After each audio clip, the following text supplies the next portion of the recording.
Hi hello friends, welcome to my channel. ఎలా ఉన్నారండి? బాగున్నారా? అందరూ బాగుండాలని కోరుకుంటున్నాను. ఫ్రెండ్స్, ఇవాల్టి వీడియోలో మనం ప్లెయిన్ బ్లౌజ్ ఏ విధంగా స్టిచ్ వేసుకోవాలి అనేది అయితే చూద్దామండి. ఒకవేళ మీకు ప్లెయిన్ బ్లౌజ్ కటింగ్ ఏ విధంగా చేసుకోవాలి అనుకుంటే మనం టేప్ ఏమి యూజ్ చేయకుండా ఒక ఆది బ్లౌజ్ మెజర్మెంట్తో ఏ విధంగా మనం ఈజీగా ప్లెయిన్ బ్లౌజ్ కటింగ్ చేసుకోవాలి అనే వీడియో లింక్ డిస్క్రిప్షన్లో ఉంది. ఈ వీడియోలో వచ్చేసి మనం ఫాస్ట్గా ఏ విధంగా బ్లౌజ్ని మనం స్టిచ్ వేసుకోవాలి, అలాగే ఈ ప్లెయిన్ బ్లౌజ్ అయినా కూడా బిగినర్స్ వచ్చేసి చాలా సేపు అయితే స్టిచ్ వేస్తారు. అంటే ఒకదాని తర్వాత ఇంకా ఏది స్టిచ్ వేయాలి తెలియక వాళ్ళు కన్ఫ్యూజ్ అయ్యి స్టిచ్ వేసిన తర్వాత క్లాత్ తక్కువ కావడం కానీ అలాంటి ప్రాబ్లం అవుతుంది. అందుకోసం మనం ముందు ఏది స్టిచ్ వేసుకోవాలి, నెక్స్ట్ ఏది స్టిచ్ వేసుకోవాలి, అలాగే ఈ బ్లౌజ్ని ఫాస్ట్గా ఏ విధంగా మనం స్టిచ్ వేసుకోవాలి అనేది ఈ వీడియోలో చెప్తున్నాను. వీడియో నచ్చితే ప్లీజ్ ఒక లైక్ చేయండి, మన ఛానల్ నచ్చితే ప్లీజ్ సబ్స్క్రైబ్ చేసుకోండి. అలాగే మీరు ఎక్కడ స్కిప్ చేయకుండా చూడండి, అప్పుడే మీకు స్టెప్ బై స్టెప్ అర్థమవుతుంది. ఈ వీడియో వచ్చేసి ఎక్కువ లెంత్ కూడా లేదు, స్కిప్ చేయకుండా ఎండ్ వరకు చూడడానికి ట్రై చేయండి. మనకి ఒక బ్లౌజ్ తయారు చేసుకోవడానికి మెయిన్ వచ్చేసి హ్యాండ్స్ అయితే కట్ చేసుకుని ఉంటాం కదా, అలాగే మనం క్రాస్ పట్టీస్ కట్ చేసుకుని ఉంటాం, అలాగే ఫ్రంట్ పార్ట్ కట్ చేసుకున్నాము, అలాగే ఇక్కడ వచ్చేసి బ్యాక్ పార్ట్, అలాగే ఇక్కడ హెమ్మింగ్ పట్టీ కోసం పీస్ని అయితే కట్ చేసి పెట్టుకున్నాం. ఇవన్నీ మనకి మెయిన్ అయితే కావాలి. ఇక మనం వీటిని ఏ విధంగా స్టిచ్ వేసుకోవాలో చూద్దాం. ముందు మనం బ్యాక్ పార్ట్ని స్టిచ్ వేసుకోవాలి. మనం బ్యాక్ పార్ట్లో ఎక్కువ డిజైన్ ఏమి పెట్టకుండా round shape, star shape, square shape ఇలాంటివి పెట్టినప్పుడు ముందు మనం బ్యాక్ పార్ట్ని స్టిచ్ వేసుకుని నెక్స్ట్ మిగతావి మనం స్టిచ్ వేసుకోవాలి. అదే ఒకవేళ మీరు బ్యాక్ పార్ట్లో డిజైన్ ఏమైనా పెడుతున్నారు అనుకోండి, అప్పుడు మీరు ఫ్రంట్ పార్ట్ని, హ్యాండ్స్ని మొత్తాన్ని మనం తయారు చేసుకున్న తర్వాత బ్యాక్ పార్ట్ని తీసుకోవాలి. ఎందుకంటే మనకి ఫ్రంట్ పార్ట్ మొత్తం స్టిచ్ వేసిన తర్వాత క్లాత్ ఎంత మిగులుతుందో ఆ క్లాత్తో వచ్చేసి మనం డిజైన్ చేసుకోవడానికి అయితే అవుతుంది. ఇక్కడ నేను జస్ట్ రౌండ్ షేప్ అయితే డిజైన్ ఏం లేదు కాబట్టి ముందు మనం బ్యాక్ పార్ట్ని స్టిచ్ వేసుకోవాలండి. అంటే బ్లౌజ్ ఫాస్ట్గా స్టిచ్ వేసేటప్పుడు నేను పాటించే కొన్ని టిప్స్ అయితే మీకు చెప్తున్నానండి. మీకు కూడా బ్లౌజ్ తొందరగా స్టిచ్ వేసుకోవడానికి యూజ్ అవుతుంది అని అనుకుంటున్నాను. ఇప్పుడు ముందుగా మనం ఈ నెక్ని కట్ చేసుకుందాం. నెక్ కట్ చేసుకున్న తర్వాత మనం ఇక్కడ మెయిన్ టిప్ వచ్చేసి చాలామంది ఏం చేస్తారంటే ఇక్కడ వచ్చేసి హెమ్మింగ్ పట్టీ పీస్ని ఫోల్డ్ చేసి స్టిచ్ వేసేసుకుంటారు, నెక్స్ట్ వచ్చేసి డాట్ పెడతారు. అలా చేసుకోకూడదని ముందుగా మనం ఈ విధంగా హెమ్మింగ్ పట్టీ పీస్ని పెట్టి స్టిచ్ వేసుకోకుండా ముందు మనం డాట్ స్టిచ్ వేసుకోవాలి. ఇక్కడ ఖర్చుల కోసం 2 ఇంచెస్ మనం ఎక్స్ట్రాగా తీసుకుని ఉంటాం కదా, అక్కడ కరెక్ట్గా ఈ విధంగా మార్క్ వేసుకోవాలి. ఒక మార్క్ వేసుకున్న తర్వాత మనం ఈ బ్లౌజ్ పీస్ని సెంటర్కి ఈ విధంగా ఫోల్డ్ చేసి ఇక్కడ మధ్యలో వచ్చే మార్క్ని మనం తీసుకోవాలి. ఈ ప్రాసెస్ వచ్చేసి మీరు ఏ చెస్ట్ సైజ్ బ్లౌజ్ కటింగ్ చేసినా కూడా డాట్ని ఈ విధంగా పెట్టుకుంటేనే పర్ఫెక్ట్గా వస్తుందండి. ఈ విధంగా చేసుకున్న తర్వాత మనం ఇక్కడ రాంగ్ సైడ్కి ఇవి కరెక్ట్గా మార్క్ అయితే వేసేసుకుందాం. అలాగే ఇక్కడ డాట్ మార్క్ కూడా వేసేసుకోవాలండి. డాట్ మార్క్ వేసుకున్న తర్వాత ముందు మనం డాట్ అయితే స్టిచ్ వేసుకుందాం. రెండు వైపులా కూడా మనం డాట్ స్టిచ్ వేసేసుకోవాలి. అలాగే ఇక్కడ డబల్ స్టిచ్ కూడా వేసేసుకున్నామండి. ఇప్పుడు వచ్చేసి మనం ఇక్కడ హెమ్మింగ్ పట్టీ పీస్ని స్టిచ్ వేసుకోవాలి. బ్లౌజ్ రైట్ సైడ్ మన వైపు పెట్టుకుని దాని మీద వచ్చేసి పట్టీ పీస్ని పెట్టుకుని ఇక్కడ 1/2 ఇంచ్ విడ్త్తో, అంటే మనం ఖర్చుల కోసం ఎంతైతే పెట్టుకుని ఉంటామో అంత విడ్త్తో ఇక్కడ స్టిచ్ వేసుకోవాలి. ఓకేనా? ఈ స్టిచ్ మనం చిన్న కుట్టు పెట్టుకునే వేసుకోవాలండి, స్టిఫ్గా ఉంటుంది. ఓకేనా? ఇప్పుడు ఎక్స్ట్రా వచ్చిన క్లాత్ని కట్ చేసి ఇక్కడ వచ్చేసి కొంచెం పెద్ద కుట్టు పెట్టుకోండి, అప్పుడు మీకు ఫాస్ట్గా అవుతుంది. ఓకేనా? పెద్ద కుట్టు పెట్టుకుని ఇక్కడ నీట్గా స్టిచ్ వేసుకోవాలి. ఇప్పుడు మనం బ్లౌజ్ని రాంగ్ సైడ్కి ఈ విధంగా టర్న్ చేసుకుని ఇక్కడ కూడా మనం ఫోల్డ్ చేసుకుని సేమ్ పెద్ద కుట్టు పెట్టుకుని ఇక్కడ కూడా మనం స్టిచ్ వేసుకోవాలి. ఈ విధంగా మనం డాట్ పెట్టిన తర్వాత హెమ్మింగ్ పట్టీ పీస్ పెట్టుకోవాలండి. అప్పుడు మనకి చూడండి, స్టిచ్చింగ్ అయిపోయిన తర్వాత మనకి ఇక్కడ డాట్ అయితే కింద వైపు ఉండే లైనింగ్ క్లాత్ వైపు ఉండే డాట్ అయితే కనిపించదు, నీట్ ఫినిషింగ్తో అయితే ఉంటుంది. ఈ విధంగా స్టిచ్ వేసుకోవాలి. మీరు ఈ విధంగా పట్టీ పీస్ని స్టిచ్ వేసిన తర్వాత డాట్ పెడితే ఎలా ఉంటుంది అని ఎగ్జాంపుల్ అయితే చూపిస్తాను. చూడండి, ఈ విధంగా మనం పెట్టుకుని ఉంటాం కదా, ఇక్కడ మనకి కొన్నిసార్లు వచ్చేసి చూడండి ఇక్కడ మనకి ఈ విధంగా కనిపిస్తుంది. అంటే మనకి వేర్ చేసుకుని ఉంటారు కదా, వాళ్లకు ఈ విధంగా కనిపిస్తుంది అనమాట. ఇది అస్సలు మనకి నీట్గా ఉండదు. మనం డిజైన్స్ స్టిచ్ వేసుకునేటప్పుడు ఒకవేళ తప్పదు అన్నప్పుడు అయితే ఈ విధంగా మనం డాట్ పెట్టుకోవాలి. లేకపోతే ఇలాంటి ప్లెయిన్ బ్లౌజ్కి వెళ్ళి మనం ముందుగా డాట్ పెట్టి తర్వాత హెమ్మింగ్ పట్టీ పీస్ని పెట్టుకోవాలి. మనకి బ్యాక్ పార్ట్ అయితే రెడీ అయిపోయిందండి. చూడండి, లెంత్ని ఒకసారి చెక్ చేసుకుని దీన్ని మనం పక్కకు పెట్టేసుకోవాలి. నెక్స్ట్ వచ్చేసి హ్యాండ్స్ తీసుకోవాలి. ఓకేనా? హ్యాండ్స్ తీసుకుని మనకి హ్యాండ్స్కి కరెక్ట్గా సరిపోతుందా అంటే మనం జాయింటింగ్ చేసేటప్పుడు కరెక్ట్గా సరిపోయేటట్టు కట్ చేసుకున్నామని చూసుకోవాలి. ఇక్కడ హ్యాండ్స్కి అయితే నాకు అతుకులు పడినాయండి. ఈ విధంగా జాయిన్ చేసుకోవాలి. ఇక్కడ ఈ విధంగా జాయిన్ చేసుకుంటే మనకి ఈ రాంగ్ సైడ్ వచ్చేసి ఇలా ఖర్చులో అయితే కనిపిస్తుందండి. ఇది ఫినిషింగ్ అయితే నీట్గా ఉండదు. ఇలా కాకున్నట్టు ఈ వీడియోలో చూస్తున్నారు కదా, ఈ విధంగా పెట్టుకుని ముందుగా ఒక 1/2 ఇంచెస్ విడ్త్ పెట్టుకుని ఇక్కడ స్టిచ్ అయితే వేసుకోవాలి. ఈ విధంగా స్టిచ్ వేసుకుని ఇక్కడ ఎక్స్ట్రా ఎక్కువగా పెట్టుకోకూడదండి. 1/2 ఇంచెస్ కన్నా తక్కువగా పెట్టుకుంటే పర్వాలేదు. ఓకేనా, ఇలా పెట్టుకుని దీన్ని నెక్స్ట్ ఈ విధంగా ఫోల్డ్ చేసుకుని ఇప్పుడు వచ్చేసి ఇంకొక 1/2 ఇంచెస్కి మనం ఇక్కడ స్టిచ్ వేసుకోవాలి. అప్పుడు మనకి రైట్ సైడ్ ఫినిషింగ్తో ఉంటుంది. రాంగ్ సైడ్ కూడా మనకి ఖర్చులో కనిపించకున్నట్టు నీట్గా ఉంటుంది. అంటే క్లాత్ అనేది డ్యామేజ్ కాకుండా ఉంటుంది. ఇదే విధంగా మీరు ఆపోజిట్ స్లీవ్కి కూడా ఇదే విధంగా జాయింట్ అయితే చేసుకోవాలి. ఇప్పుడు నేను చూపించాను కదా, అలాగే ఇక్కడ కూడా మీరు జాయింట్ చేసుకోవాలి. బ్లౌజ్ రెడీ లెంత్ వచ్చేసి 6 ఇంచెస్ కావాలండి. పైవైపు ఖర్చుల కోసం 1/2 ఇంచ్ వదిలేసి ఇక్కడ 6 ఇంచెస్ దగ్గరికి కరెక్ట్గా మార్క్ అయితే వేసుకున్నాను. ఈ మార్క్ దగ్గర మనం క్లాత్ని ఈ విధంగా ఫోల్డ్ చేసుకుని ఇక్కడ కూడా పెద్ద కుట్టు పెట్టుకుని స్టిచ్ వేసేసుకోవాలి. నెక్స్ట్ వచ్చేసి మనం హెమ్మింగ్ చేసుకుంటాం కాబట్టి సేమ్ ఇదే విధంగా ఆపోజిట్ స్లీవ్ని కూడా ఇలానే మనం ప్రిపేర్ చేసుకోవాలండి. దీన్ని చేసుకున్న తర్వాత వచ్చేసి మనం ఇక్కడ ఫ్రంట్ షేప్ అనేది తీయాల్సి ఉంటుంది. ఓకేనా, 2 స్లీవ్ని కూడా ఇదే విధంగా ప్రిపేర్ చేసుకోవాలి. ఇప్పుడు ఫ్రంట్ లోతు తీయడానికి రైట్ సైడ్ వచ్చేసి ఒక స్లీవ్ని కింద వైపు పెట్టుకున్నాను. ఇంకొక స్లీవ్ వచ్చేసి ఈ విధంగా రాంగ్ సైడ్ని కింద వైపు, అంటే రాంగ్ సైడ్ని ఆపోజిట్లో పెట్టుకోవాలి. ఇలా తీసుకుంటేనే రెండు కూడా ఫ్రంట్ సైడ్కి మనకి లోత్ అనేది వస్తుంది. ఓకేనా, ఇలా తీసుకున్న తర్వాత నెక్స్ట్ ఈ విధంగా ఫోల్డ్ చేసుకుని ఇక్కడ మనం నీట్గా ఫ్రంట్ లోత్ని కట్ చేసుకోవాల్సి ఉంటుంది. దీనికన్నా ముందు మనం ఒకటి అయితే చేసుకోవాలండి. ఏంటంటే మనం బ్యాక్ పార్ట్ని తీసుకోవాలి. ఓకేనా, ఇక్కడ మనం ఖర్చుల కోసం కూడా ఎక్స్ట్రా పెట్టుకునే కట్ చేసుకుని ఉంటాము. ఒకవేళ బిగినర్స్కి ఈ టిప్ తెలియకపోవచ్చు, అందుకనే చెప్తున్నాను. మనం బ్యాక్ పార్ట్ని తీసుకుని ఫుల్ హార్మోల్ దగ్గర వచ్చేసి ఈ విధంగా కొలుచుకోవాలండి. ఈ విధంగా మొత్తం ఎంత వచ్చిందో అని కొలుచుకోవాలి. ఇక్కడ నాకు 12 ఇంచెస్ అయితే వచ్చింది కదా, ఈ 12 ఇంచెస్లో మనం 1 ఇంచెస్ మైనస్ చేసుకుని 11 ఇంచెస్ తీసుకోవాలి. ఖర్చులతో కలిపి మనకి కరెక్ట్గా సరిపోతుంది. చూడండి, టేప్ని ఈ విధంగా పెట్టి హ్యాండ్స్ దగ్గర కూడా ఇలా పెట్టి చూసుకోవాలి. ఎక్స్ట్రా వచ్చిన ఖర్చుని మనం కట్ చేసుకోవచ్చు అండి. ఎందుకంటే మనకి ఇలా కట్ చేసుకుంటేనే మనకి అది హ్యాండ్స్ స్టిచ్చింగ్ వేస్తాం కదా, అప్పుడు హెచ్చు తగ్గులు లేకుండా కరెక్ట్గా వస్తుంది. ఓకేనా, ఇప్పుడు ఖర్చుల కోసం ఇక్కడే 2 ఇంచెస్ పెట్టుకున్నాను. అలాగే ఇక్కడ లోతు తీయడానికి పైవైపు 1 ఇంచెస్ దగ్గరికి మార్క్ వేసినాను. ఈ పై నుంచి 1.5 ఇంచెస్ దగ్గరికి కిందకు మార్క్ వేసి ఈ రెండు మధ్యలో ఒక మార్క్ అయితే వేసుకోవాలి.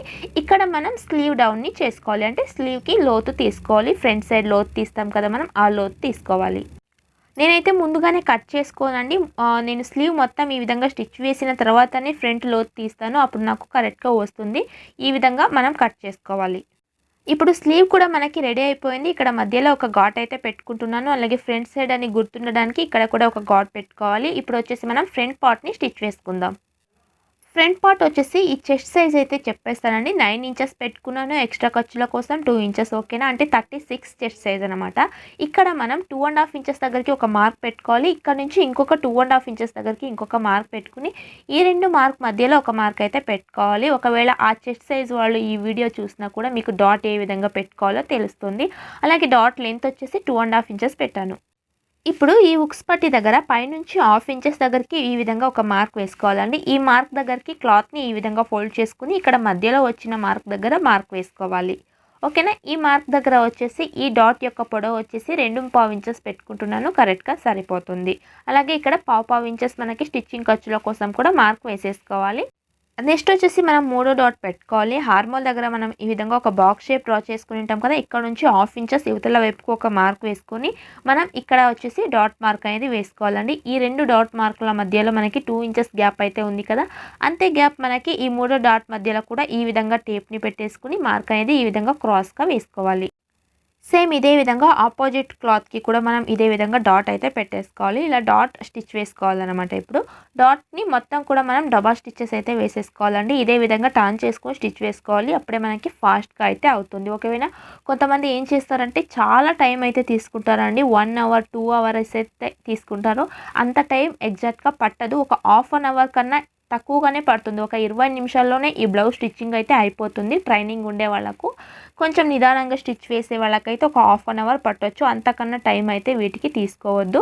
ఎందుకంటే మనం ఇది సింపుల్ ప్లెయిన్ బ్లౌజ్ కాబట్టి మనకి ఫాస్ట్గా అయిపోతుంది ఈ మెథడ్తో మీరు స్టిచ్ వేస్తే. సేమ్ ఇదే విధంగా ఆపోజిట్ ఫ్రంట్ పార్ట్కి కూడా మనం డాట్స్ అయితే పెట్టేసుకోవాలండి. మొత్తాన్ని కూడా డాట్ పెట్టేసుకుందాం. ఇప్పుడు నేను ఇక్కడ 2 పార్ట్స్ కూడా స్టిచ్ వేసేసుకున్నానండి. ఇక్కడ చూడండి మనకి ఇది కాజా పట్టీ కోసం, ఖర్చు కోసం మనం ఇక్కడ ఒక మార్క్ అయితే ఈ విధంగా వేసేసుకుందాం. పావు ఇంచెస్ దగ్గర మార్క్ వేసుకున్నాను. ఇక్కడ ఉక్స్ పట్టీ కోసం మనం ఈ విధంగా ఫోల్డ్ చేసుకుంటాం కదా, ఇక్కడ మనం ఇప్పుడే ఈ విధంగా పెట్టి చూసుకోవాలి. డాట్స్ మనకి కరెక్ట్గా వచ్చిందా అని చూసుకుని ఎక్స్ట్రా ఏమైనా కొంచెం క్రాస్గా వచ్చింటే దాన్ని ఇప్పుడే కట్ చేసుకోవాలండి. నెక్స్ట్ మనకి తర్వాత ప్రాబ్లం అనేది రాదు. ఓకేనా, ఈ విధంగా చేసుకున్న తర్వాత ఇప్పుడు వచ్చేసి మనం క్రాస్ పట్టీస్ అయితే స్టిచ్ వేసుకోవాలి. ఇప్పుడు క్రాస్ పట్టీని తీసుకుందాం. క్రాస్ పట్టీ వచ్చేసి ఇక్కడ నాకు 4 లేయర్లో కట్ చేసుకున్నాను. ఓకేనా, ఇప్పుడు ఇక్కడ 2 లేయర్లు తీసుకుని ఒకవైపు అయితే మీకు ఒక్క పార్ట్ అయితే చూపిస్తాను. సేమ్ అలాగే మీరు ఇంకొక సైడ్ కూడా చేసుకోవాలి. క్రాస్ పట్టీకి నేను 1/2 ఇంచెస్ ఖర్చుల కోసం అయితే తీసుకున్నానండి. అందుకోసం ముందుగా నేను ఇక్కడ ఒక 1/2 ఇంచెస్ దగ్గరికి మార్క్ వేస్తున్నాను. ఈ క్లాత్ వచ్చేసి ఒక పావు ఇంచెస్ క్లాత్ని ఈ విధంగా ఫోల్డ్ చేసి కరెక్ట్గా ఈ క్లాత్ మీద పెట్టి మనం ఇక్కడ స్టిచ్ వేసుకోవాలి. ఇలా ఎందుకు స్టిచ్ వేస్తున్నానంటే మనకి కింద మనం క్లాత్ని జాయింట్ చేసుకుని ఉంటాం కదా, ఆ క్లాత్ అనేది మనకి రైట్ సైడ్కి రాకున్నట్టు ఫినిషింగ్ అనేది నీట్గా ఉంటుందండి. ఈ విధంగా స్టిచ్ వేసుకోవాలి. తర్వాత ఇక్కడ చూడండి స్టిచ్చింగ్ వేసుకున్న దగ్గర నేను మార్క్ అయితే వేసినాను కదా, ఈ మార్క్ దగ్గరికి మనం ఈ విధంగా లోపల వైపుకు పెట్టేసుకొని ఫోల్డ్ చేసుకోవాలి. అప్పుడు వచ్చేసి మనకి ఇక్కడ ఖర్చు కనిపించదు, అంటే కింద వైపు ఉండే లైనింగ్ మనకి పై వైపుకు రాదనమాట. ఈ విధంగా మనం స్టిచ్ వేసుకోవాలి. మీకు ఇంకొక ఎగ్జాంపుల్ చూపిస్తాను చూడండి. ఇలా స్టిచ్ వేసేసుకుంటే ఏమవుతుందంటే మనం ఈ విధంగా ఫోల్డ్ చేసుకుంటాం కాబట్టి ఈ లైనింగ్ క్లాత్ కొన్ని సందర్భాల్లో మనకి ఈ విధంగా రైట్ సైడ్న కనిపించే ఛాన్స్ ఉంటుంది. అలా కాకున్నట్టు మనం ఇక్కడ 1/2 ఇంచుకి ఒక మార్క్ వేసుకుని దాని మీద క్లాత్ని ఈ విధంగా ఫోల్డ్ చేసుకుని మనం స్టిచ్ వేసుకుంటే మనకి అప్పుడు కనిపించకుండా నీట్గా ఫినిషింగ్తో ఉంటుంది. ఇలా స్టిచ్ వేసుకున్న తర్వాత రెండు కూడా మనం ఈ విధంగా ఆపోజిట్లో వచ్చినాయా లేదా అని ఒకసారి చెక్ చేసుకోవాలి. ఓకేనా, క్రాస్గా వచ్చే ఛాన్స్ ఉంటుందండి, అందుకోసం ముందుగానే చెక్ చేసుకోవాలి. ఇప్పుడు వచ్చేసి మనం ఇక్కడ క్రాస్ పట్టీని స్టిచ్ వేసుకోవాలి. బ్లౌజ్ యొక్క రైట్ సైడ్ నా వైపు పెట్టుకున్నాను. ఇక్కడ క్రాస్ పట్టీ యొక్క రాంగ్ సైడ్ని నా వైపు పెట్టుకుని కరెక్ట్గా 1/2 ఇంచెస్ విడ్త్తో ఇక్కడ స్టిచ్చింగ్ అయితే వేసేసుకోవాలి. ఇలా స్టిచ్ చేస్తున్న తర్వాత ఇప్పుడు మనం రైట్ సైడ్కి ఈ విధంగా పెట్టుకుని ఈ విధంగా మొత్తాన్ని మనం రోల్ చేసుకుని ఇక్కడ మధ్యలోకి తీసుకోవాలి. చూడండి ఈ విధంగా వీడియోలో చూసినట్లు ఇలా పెట్టుకుని మనం కరెక్ట్గా అదే 1/2 ఇంచెస్ విడ్త్తో స్టిచ్ వేసేసుకోవాలి. అప్పుడు మనకి ఇది క్రాస్ పట్టీ వచ్చేసి ఇన్విజిబుల్గా నీట్గా ఉంటుంది. తర్వాత వచ్చేసి మొత్తం కూడా మనం ఈ విధంగా టర్న్ చేసుకోవాలి. ఒక సైడ్ అయితే మనకి రెడీ అయింది. సేమ్ ఇలానే మనం దీనికి కూడా క్రాస్ పట్టీని స్టిచ్ వేసేసుకోవాలండి. ఇక్కడ మనం ఈ విధంగా పెట్టేసుకుని కరెక్ట్గా మనం స్టిచ్ వేసేసుకోవాలి. మీకు ఒకవేళ లైనింగ్ క్లాత్, సిల్క్ క్లాత్ ఏ విధంగా ఫాస్ట్గా స్టిచ్ వేసుకోవాలి, ఎలాంటి టిప్స్ అయితే పాటించాలి అనే వీడియో లింక్ డిస్క్రిప్షన్లో ఉందండి. మీరు తప్పకుండా చూడడానికి కూడా ప్రయత్నించండి. మీకు ఆ బ్లౌజ్ కూడా ఏ విధంగా ఫాస్ట్గా స్టిచ్ వేసుకోవాలో తెలుస్తుంది. ఇదైతే ప్లెయిన్ బ్లౌజ్ అయితే ఈ వీడియోలో చెప్పినాను కదా, ఆ వీడియోలో వచ్చేసి లైనింగ్ బ్లౌజ్ చెప్పినాను. తప్పకుండా చూడడానికి అయితే ట్రై చేయండి ఫ్రెండ్స్. రెండు వైపులా కూడా ఇప్పుడు అయిపోయింది. చూడండి మనకి ఈ విధంగా అయిపోయిన తర్వాత ఇక్కడ మనం ఉక్స్ పట్టీ, కాజా పట్టీ రెండు కూడా కరెక్ట్గా వచ్చినాయా లేదా అని ఒకసారి చెక్ చేసుకోవాలి. ఈ విధంగా చెక్ చేసుకున్న తర్వాత వచ్చేసి మనం ఇప్పుడు ఉక్స్ పట్టీ స్టిచ్ వేసుకోవాలి. ఉక్స్ పట్టీ విడ్త్ వచ్చేసి 2 ఇంచెస్ పెట్టుకున్నానండి. ఈ విధంగా ఉక్స్ పట్టీని మనం ఇప్పుడు స్టిచ్ వేసేసుకుందాం. ఇలా ఉక్స్ పట్టీని స్టిచ్ వేసుకున్న తర్వాత మనం కాజా పట్టీ కూడా సేమ్ ఇదే మెథడ్తో స్టిచ్ వేసుకోవాలి. ఫ్రెండ్స్ మీకు స్లోగా స్టిచ్చింగ్ వేసుకున్న వీడియో కావాలంటే లింక్ డిస్క్రిప్షన్లో ఇస్తాను. మనం స్లోగా ఏ విధంగా అంటే మీకు క్లియర్గా అర్థం కావాలి, బిగినర్స్ అనుకోండి, అప్పుడు మీకు ఫాస్ట్గా చెప్పే వీడియో అర్థం కాదు కదా, స్లోగా చెప్పిన వీడియో అయితే లింక్ డిస్క్రిప్షన్లో ఇస్తాను, మీరు ఆ వీడియో చూసి నేర్చుకోండి. ఓకేనా, ఇక్కడ ఏంటంటే నేను ప్రాసెస్ని మాత్రం చెప్తున్నాను. ఒక బ్లౌజ్ స్టిచ్ వేసినప్పుడు ఎంత ఫాస్ట్గా స్టిచ్ వేసుకోవచ్చు అని చెప్తున్నాను అంతే. మీకు బ్లౌజ్ స్టిచ్చింగ్ అసలుకి రాదనుకోండి, ఇప్పుడు కొత్తగా స్టిచ్ వేసే వాళ్ళైతే మీకు స్లోగా చెప్పిన వీడియో అయితే కావాల్సి ఉంటుంది. అందుకోసం లింక్ డిస్క్రిప్షన్లో ఇస్తాను, మీరు తప్పకుండా చూడండి. ఓకేనా, అప్పుడైతే మీకు అర్థమవుతుంది. ఇప్పుడు మనం ఇక్కడ కాజా పట్టీని కూడా స్టిచ్ వేసేసుకున్నాము. మనకి ఫ్రంట్ పార్ట్ కూడా ఇప్పుడు అయిపోయింది. నెక్స్ట్ వచ్చేసి మనం ఇక్కడ షోల్డర్ జాయింట్ చేసుకోవాలి. ముందుగా బ్యాక్ పార్ట్ యొక్క రైట్ సైడ్ నా వైపు పెట్టుకున్నాను. ఫ్రంట్ పార్ట్ యొక్క రైట్ సైడ్ని ఈ విధంగా కింద వైపు పెట్టేసుకుని 1/2 ఇంచ్ విడ్త్తో ఇక్కడ మనం షోల్డర్ జాయింట్ని ఈ విధంగా చేసేసుకోవాలి. అలాగే వీటికి ఇక్కడే మనం డబల్ స్టిచెస్ వేసేసుకోవాలి. నెక్స్ట్ ఈ ప్రాసెస్ అయిపోయిన తర్వాత మనం ఇప్పుడు పైపింగ్ అయితే వేస్తున్నానండి. ఈ బ్లౌజ్కి వచ్చేసి మీకు కావాలంటే ఇక్కడ హెమ్మింగ్ పట్టీ పీస్ కూడా వేసుకోవచ్చు. హెమ్మింగ్ పట్టీ పీస్ ఏ విధంగా స్టిచ్ వేసుకోవాలి, అలాగే మీకు థ్రెడ్ పైపింగ్ కావాలన్నా కూడా ఏ విధంగా స్టిచ్ వేసుకోవాలి అనే వీడియో లింక్స్ అయితే డిస్క్రిప్షన్లో ఇస్తాను. మన ప్లే స్టోర్లో వెళ్ళి చూస్తే మీకు అన్నీ తెలుస్తాయండి. ఓకేనా, ఇప్పుడు మనం ఇక్కడ పైపింగ్ చేసుకోవడానికి క్రాస్గా ఈ విధంగా క్లాత్ని కట్ చేసుకోవాలి. ఓకేనా, ఈ విధంగా క్రాస్ క్లాత్ని కట్ చేసుకున్న తర్వాత ఇక్కడ క్లాత్ యొక్క విడ్త్ 1.5 ఇంచెస్ పెట్టుకొని మనకి నెక్ ఫుల్ లెంత్ ఎంత అయితే కావాల్సి ఉందో అంత క్లాత్ని మనం కట్ చేసుకుని ఇక్కడ జాయింట్ చేసుకోవాలి. ఇలా వీడియోలో చూస్తున్నట్లు ఈ విధంగా పెట్టుకుని ఇక్కడ మనం జాయింట్ అయితే చేసుకోవాలి. ఒక 1/2 ఇంచెస్ కన్నా ఎక్కువ కట్ చేయం పెట్టొద్దండి, కరెక్ట్గా పెట్టుకుని జాయింట్ చేసుకోవాలి. ఇప్పుడు బ్లౌజ్ యొక్క రైట్ సైడ్ని మన వైపు పెట్టుకోవాలి. దీని మీద వచ్చేసి ఇప్పుడు మనం ఇక్కడ పైపింగ్ వేసుకోవాలి. అలాగే ఇక్కడ కూడా మనం ఒక 1/2 ఇంచెస్ ఖర్చు వదిలేసుకొని మొత్తం కూడా స్టిచ్ వేసుకోవాలి. అలాగే ఈ పైపింగ్ వేసుకునేటప్పుడు మీరు పట్టీ పీస్ని కొంచెం లాగి స్టిచ్ వేసుకోండి. అప్పుడే మనకి షోల్డర్ డ్రాప్ కాదు. అలాగే ఆ పైపింగ్ కూడా మనకి నీట్గా వస్తుంది. ఓకేనా. మెయిన్ క్లాత్ని మనం లాగకుండా ఈ పట్టీ పీస్ని మాత్రం కొద్దిగా లాక్కుంటూ మనం స్టిచ్చింగ్ అయితే వేసుకోవాలి. ఇక్కడ మనం జాయింటింగ్ వేసుకున్న ప్లేస్లో వచ్చేసి మనం క్లాత్ని 2 వైపులా ఖర్చులు పెట్టేసుకుని నీట్గా ఈ విధంగా స్టిచ్ వేసుకోవడం ద్వారా మనకి ఒక దగ్గర ఉబ్బెత్తుగా కాకుండా మొత్తం కూడా మనకి ఒకే లెవెల్లో అయితే వస్తుంది. ఇక్కడ పైపింగ్ కూడా కొంచెం ఫాస్ట్గా చెప్తున్నానండి. మీకు పైపింగ్ చేసిన వీడియో కూడా లింక్ డిస్క్రిప్షన్లో ఇస్తాను, తప్పకుండా చూడండి మీకు పైపింగ్ రాకపోతే. ఓకేనా. ఇలా మొత్తం స్టిచ్ వేసుకున్న తర్వాత ఇప్పుడు మనకి ఈ రౌండ్ షేప్ ఉంటుంది కదా, నీట్గా రావాలని ఈ విధంగా ఘాట్లు అయితే పెట్టుకోవాలి. అక్కడక్కడ ఈ విధంగా కట్స్ పెట్టుకోవాలి. అలాగే ఇక్కడ రౌండ్ షేప్ పెట్టుకునే దగ్గర కొంచెం దూరంగా అంటే ఒక 1 ఇంచ్ గ్యాప్ ఈ విధంగా వదులుకుంటూ ఈ విధంగా కట్స్ పెట్టుకోండి. అప్పుడే మీకు ఆ రౌండ్ షేప్ చక్కగా తిరుగుతుంది. ఓకేనా. ఈ విధంగా కట్స్ పెట్టుకున్న తర్వాత ఇప్పుడు మనం క్లాత్ని ఇలా ఫోల్డ్ చేసుకుని మనకి పైపింగ్ చేసుకోవడానికి ఎంత విడ్త్ అయితే కావాల్సి ఉంటుందో అంత విడ్త్ పెట్టుకుని మనం మొత్తం ఖర్చుని ఈ విధంగా లోపల వైపుకు పెట్టుకుని స్టిచ్ వేసుకోవాలి. కొంచెం ప్రాక్టీస్ ఉంటే ఈజీగా వచ్చేస్తుందండి. బిగినర్స్ అయితే కొంచెం నిదానంగానే ట్రై చేయండి. ఒక 2-3 సార్లు స్టిచ్ వేస్తే మీకు ఆటోమేటిక్గా ఈజీగా పైపింగ్ చేసుకోవడం కూడా వచ్చేస్తుంది. మొత్తం కూడా మనం ఇదే విధంగా ఫోల్డ్ చేసుకుని స్టిచ్ వేసుకోవాలి. మొత్తం ఇలా స్టిచ్ వేసుకున్న తర్వాత మనకి ఈ రాంగ్ సైడ్ అయితే ఖర్చు ఉంటుంది. చూడండి ఇక్కడ మనకు ఈ విధంగా ఖర్చు అయితే ఉంటుంది కదా, ఈ ఖర్చుని మొత్తం మనం కట్ చేసుకున్న తర్వాత ఇప్పుడు మనకి ఎంత చిన్నగా పైపింగ్ కావాల్సి ఉంటుందో అంత చిన్నగా మనం ఈ విధంగా ఫోల్డ్ చేసుకుంటూ నీట్గా పైపింగ్ని వేసేసుకోవాలి. ఇలా మనం పైపింగ్ క్లాత్ బ్లౌజ్ పీస్ మధ్యలో స్టిచ్ కనిపించకుండా ఇలా నీట్గా చూసుకుంటూ స్టిచ్ వేసుకోవాలండి. అలాగే ఇక్కడ వచ్చేసి రౌండ్ షేప్ తిరిగే దగ్గర కావచ్చు, బిగినర్స్ అయితే కొంచెం ఫుట్ని పైకి తీస్తూ నిదానంగా స్టిచ్ వేసుకోండి. అప్పుడు మీకు క్లియర్గా పైపింగ్ అనేది వచ్చేస్తుంది. లేకపోతే మీరు హెమ్మింగ్ కూడా చేసుకోవచ్చు. ఇప్పుడు మొత్తం పైపింగ్ అయితే రెడీ అయిపోయింది కదా, చూస్తున్నారు కదా ఎంత నీట్గా అయితే వచ్చింది. ఇప్పుడు మనం హ్యాండ్స్ని జాయిన్ చేసుకోవాలన్నమాట. హ్యాండ్స్ని ముందుగానే మనం ప్రిపేర్ చేసుకున్నాం కదా, దాన్ని తీసుకొని ఇక్కడ మనం రైట్ సైడ్కి ఘాట్లు అయితే పెట్టుకున్నాం కదా, ఇది వచ్చేసి రైట్ సైడ్కే వచ్చేటట్టు ఈ విధంగా పెట్టేసుకోవాలి. మధ్యలో నుంచి స్టిచ్చింగ్ అయితే స్టార్ట్ చేయాలి. ఇలా మనం మధ్యలో నుంచి స్టిచ్చింగ్ వేసుకుంటే మనకి హెచ్చు తగులు క్లాత్ రాకుండా కరెక్ట్గా వస్తుందండి. ఈ టిప్ వచ్చేసి బిగినర్స్ అయినా కూడా ఈజీగా స్టిచ్ వేసుకోవచ్చు. ఓకేనా. ఈ విధంగా మనం స్టిచ్ వేసేసుకోవాలి. ఇప్పుడు సేమ్ దీన్ని ఇలానే పెట్టేసుకుని ఇప్పుడు ఈ విధంగా టర్న్ చేసుకుని ఇక్కడ కూడా మనం మధ్యలో నుంచి మొత్తం కూడా స్టిచ్ వేసేసుకోవాలి. అలాగే వీటికి మనం డబల్ స్టిచ్ వేసేసుకోవాలి. అలాగే సేమ్ ఇదే మెథడ్తో ఆపోజిట్ హ్యాండ్ కూడా స్టిచ్ వేసేసుకోవాలండి. ఇప్పుడు చూడండి ఇక్కడ నేను 2 హ్యాండ్స్ కూడా స్టిచ్ వేసేసుకున్నాను. అలాగే ఇక్కడ ఒకసారి లెంత్ చెక్ చేసుకోవాలి. సైడ్ జాయింట్ చేసుకోవడానికన్నా ముందు మనం ఇక్కడ లెంత్ చెక్ చేసుకోవాలి. లెంత్ చెక్ చేసుకున్న తర్వాత వచ్చేసి మనం ఇప్పుడు సైడ్ జాయింట్ చేసేసుకోవాలి. ఓకేనా. సైడ్ జాయింట్స్ వచ్చేసి మనం ముందుగానే మార్క్ వేసుకుని ఉంటాం కదా, నడుము యొక్క కొలత కొలుచుకోవాలి. అలాగే చెస్ట్ యొక్క కొలతని కొలుచుకొని నీట్గా పెట్టేసుకుని మనం ఇక్కడ మార్క్ అయితే వేసుకోవాలి. ఓకేనా. ఇప్పుడు నేను వేస్ట్ మెజర్మెంట్ కూడా మార్క్ వేసేసుకున్నాను. అలాగే చెస్ట్ మెజర్మెంట్ వచ్చేసి ఈ ఉక్స్ పట్టి దగ్గర నుంచి ఈ విధంగా కొలుచుకుని మార్క్ అయితే వేసేసుకున్నాను. నీట్గా మనం మార్క్ వేసుకున్న దాని మీదనే స్టిచ్ వేసుకోవాలి. అలాగే స్లీవ్ కూడా స్టిచ్ వేసేసుకున్నానండి. ఆపోజిట్ సైడ్ కూడా అదే విధంగానే స్టిచ్ వేసేసుకోవాలి. మనకి మొత్తం బ్లౌజ్ అనేది రెడీ అయింది.